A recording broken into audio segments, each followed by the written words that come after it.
আসসালামু আলাইকুম ওয়া রাহমাতুল্লাহ। আজকের ভিডিওতে আমরা আলোচনা করব রাসূলুল্লাহ সাল্লাল্লাহু আলাইহি ওয়াসাল্লামের একটি গুরুত্বপূর্ণ সুন্নাহ নিয়ে, সকালে খালি পেটে পানি ও মধু পান করা। এই অভ্যাসের পেছনে কি হিকমত রয়েছে এবং আধুনিক বিজ্ঞান কি বলে এই সম্পর্কে, চলুন বিস্তারিত জানি।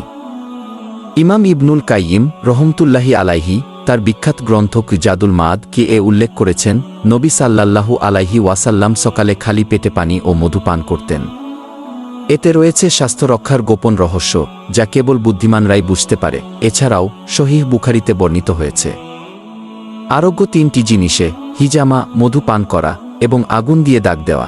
তবে আমি আমার উম্মতের জন্য আগুন দিয়ে দাগ দেওয়াকে নিষেধ করেছি। সহিহ বুখারী হাদিস 5680।